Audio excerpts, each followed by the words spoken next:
अरबपति पिता की उसके बेटे ने ही कर दी हत्या और उसके शव के टुकड़े करके नीले ड्रम में छुपाए गए। एक ऐसी कहानी जिसने हर किसी को झकझोर दिया कि क्या रिश्तों का खून सिर्फ इस वजह से भी हो सकता है क्योंकि उसके पिता ने उससे उसकी पढ़ाई के बारे में जिक्र कर लिया था। दोनों के बीच में बहस हो गई थी और बहस इतनी ज्यादा बढ़ जाती है कि बेटे ने ही अपने पिता को मौत के घाट उतार दिया और फिर पूरी कहानी रची गई। नमस्कार, आप देख रहे हैं रियलिटी चेक। मैं आपके साथ दिवांशी। आज जो कहानी मैं आपको सुनाने जा रही हूँ, एक ऐसी कहानी है जिसे सुनकर आपके भी रोंगटे खड़े हो जाएंगे और अगर आप उसे जिस भी एंगल से देखेंगे आप सोच में पड़ जाएंगे कि क्या कोई बेटा ऐसा भी कर सकता है। एक ऐसी कहानी जिसने पूरे देश को झकझोर कर तो रख ही दिया, साथ ही सोचने पर भी मजबूर कर दिया कि क्या माता पिता अपने बच्चों से उनकी पढ़ाई के बारे में कोई भी जिक्र नहीं कर सकते, उनकी पढ़ाई के बारे में कुछ भी पूछ नहीं सकते। कहानी है उत्तर प्रदेश के लखनऊ की एक आलीशान सोसाइटी जिसका नाम है आशियाना सोसाइटी। हर तरफ बड़े बड़े घर, एक 3 मंजिला घर जिसमें ऊपर रहता है मानवेंद्र सिंह, उसका बेटा अक्षत सिंह और साथ ही मानवेंद्र की लड़की। उससे निचले वाले फ्लोर पर रहता है उसका भाई और सबसे निचला जो फ्लोर है उस पर वो जो घर है वो बनाया गया है कि कोई रिश्तेदार अगर बाहर से आ जाए तो वहां पर रुक सकता है। मानवेंद्र सिंह की पत्नी की काफी समय पहले मौत हो गई थी, बताया जा रहा है लगभग 9 साल पहले। अपने बच्चों का मानवेंद्र सिंह ही भरण पोषण करता था। आशियाना सोसाइटी में मानवेंद्र सिंह के बहुत सारे दोस्त थे। रोज अपने घर से निकलता, जैसे नॉर्मल मॉर्निंग वॉक पर जाता, खुश मिजाज का व्यक्ति, लोगों से बात करता, बहुत सारे दोस्त बन चुके थे, जान पहचान बन चुकी थी। कहानी शुरू होती है 20 फरवरी से।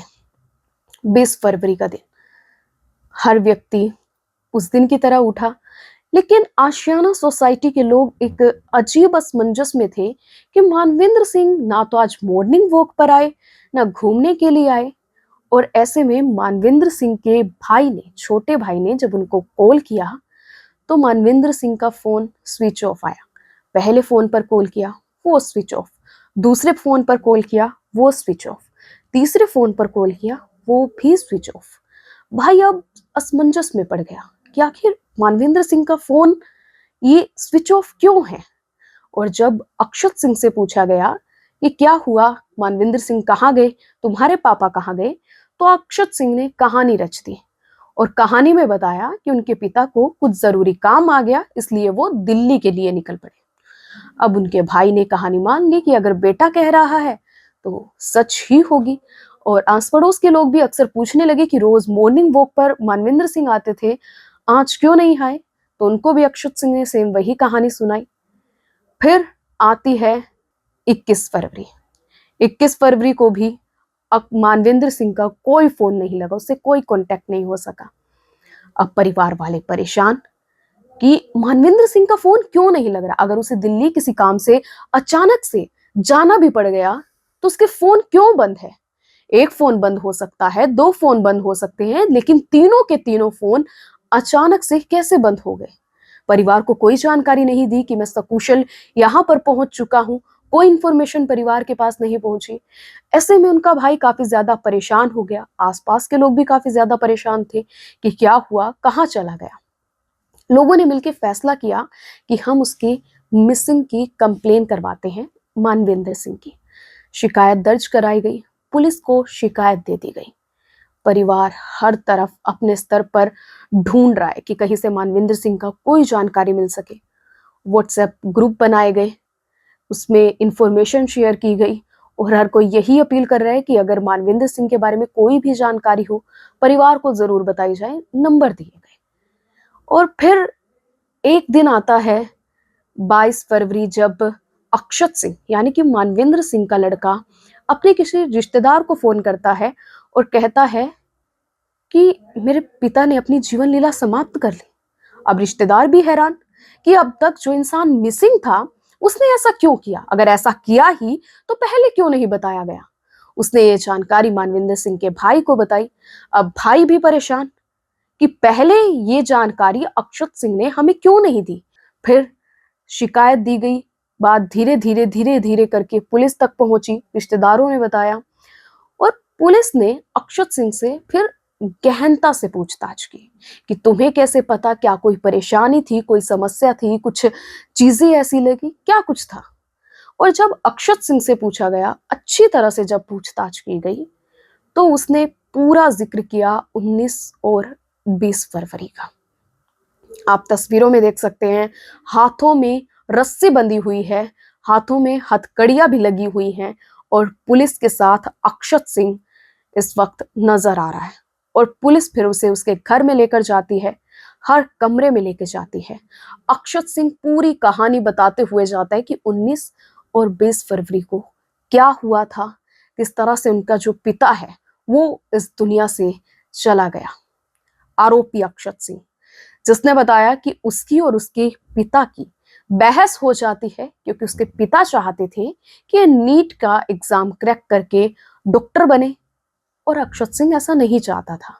इसी बात को लेकर दोनों के बीच में बहस हुई और बहस इतनी ज्यादा बढ़ जाती है कि अक्षत सिंह के जो पिता है मानविंदर सिंह, उन्होंने अपनी लाइसेंस पिस्टल निकाली और डराने के लिए कि तुम मुझसे ऐसे कैसे बदतमीजी से बात कर रहे हो, तुम ऐसे कैसे कह सकते हो। तो इसी बात को लेकर फिर अक्षत सिंह थोड़ा डरने का नाटक करता है और कहता है कि मैं आपसे नहीं बोलूंगा, आपसे ऐसे बदतमीजी से बात नहीं करूंगा।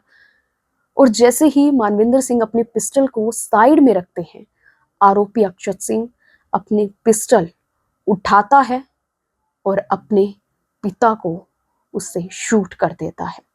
जैसे ही आवाज आई, पास के कमरे में जो उसकी बहन थी वो दरवाजा खोलकर देखती है और उसके पिता लहूलुहान हालत में पड़ा हुआ था। अपनी बहन को अक्षत सिंह धमकी देता है कि तुम चुप रहना वरना तुम्हारा भी वो हश्र करूंगा जो पिता का किया है। वो डर जाती है, सहम जाती है कि क्या हुआ क्या नहीं हुआ। अक्षत सिंह जब पूरे घर में पुलिस उसे लेकर जाती है, हर चीज की तहकीकात करती है, जानकारी जुटाती है, वहां से नीचे आती है और देखती है एक नीला ड्रम। नीला ड्रम जिस उसे खोल कर देखा जाता है तो उसमें शव जो है उसके टुकड़े पड़े हुए थे। और यहाँ पर पुलिस समझ जाती है कि ये शव किसका है और फिर और अधिक गहनता से पूछताछ अक्षत सिंह से की जाती है। अक्षत सिंह पूरी कहानी बता देता है। सवाल यहाँ पर ये खड़ा हो रहा है कि अगर अक्षत सिंह को नीट नहीं करना था तो अपने पिता को आराम से कह सकता था। बताया ये भी जा रहा है कि आरोपी बेटे ने जब अपने पिता को मौत के घाट उतार दिया, उसके बाद वो उसके शव को नीचे लेकर आता है ताकि ठिकाने लगा सके। उसके दिमाग में बहुत सारी चीजें चल रही होती हैं, लेकिन जब उसे नीचे लेकर आता है तो उसे एक बात उसके जहन में आ जाती है कि वो इसे ज्यादा दूर नहीं लेकर जा पाएगा क्योंकि शव का वजन काफी ज्यादा है।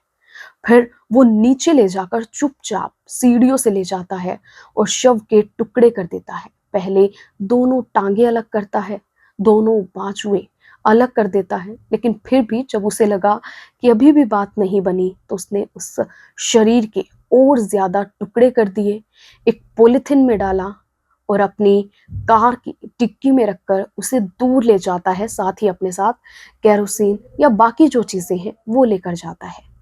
वहां पर पहुंचता है लेकिन उसके दिमाग में एक डर था कि कहीं कोई देख ना ले। वहां से छुपते छिपाते वापस आ जाता है।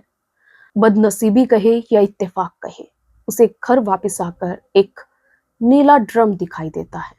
नीले ड्रम को जब वो देखता है तो उसके बाद उसमें वो पॉलिथीन डाल देता है, जो शव के टुकड़े किए हुए थे वो उसमें डालकर उसे ऊपर से बंद कर देता है। 2 से 3 दिन बीत जाते हैं, वो नीला ड्रम भी उसी घर में रखा हुआ होता है, लेकिन किसी की नजर उस पर नहीं जाती क्योंकि हर कोई मानविंदर सिंह को ढूंढने के लिए जुटा हुआ था। हर किसी के जहन में यही था कि परिवार के एक सदस्य गायब है वो कहाँ होगा, कैसी हालत में होगा, किसी का ध्यान उस नीले ड्रम की तरफ जाता ही नहीं। और उसके बाद अक्षत सिंह के जहन में ये बात आ जाती है कि उसके बाद उसे कोई और दिन नहीं मिलने वाला कि वो शव को ठिकाने लगा सके, और वो नीले ड्रम में वहीं पर वो शव वैसे ही रखा हुआ होता है। अब सवाल बहुत से मानविंद्र सिंह की लड़की पर भी उठ रहे हैं कि जब उसे पूरी बात पता चल गई थी तो उस दिन वो डर गई, लेकिन अगले दिन उसने अपने चाचा को, बाकी और लोगों को बताना चाहिए था कि क्या हुआ। उन लोगों के सामने उसे थोड़ा कंफर्टेबल फील होना चाहिए था कि अगर ये लोग मेरे साथ हैं तो मेरा भाई मेरा कुछ नहीं बिगाड़ सकता। बताया जा रहा है कि इसी बीच वो अपनी सहेली के घर भी गई अपने एग्जाम की प्रिपरेशन के लिए, वहां भी उसने किसी को कोई जिक्र नहीं किया। इन चीजों को लेकर भी बहुत से सवाल उठ रहे थे। उसकी बहन ने सामने आके बयान दिया कि वो काफी ज्यादा डर चुकी थी, इतनी ज्यादा डर चुकी थी कि उसे कहा गया था कि अगर तुमने किसी को भी इसके बारे में बताया तो तुम्हारा भी वही हश्र कर दिया जाएगा। अब पुलिस इस पूरे मामले की एक और एंगल से जांच कर रही है। बताया जा रहा है लगभग 1 महीने पहले मानविंद्र सिंह के घर में चोरी हो गई थी।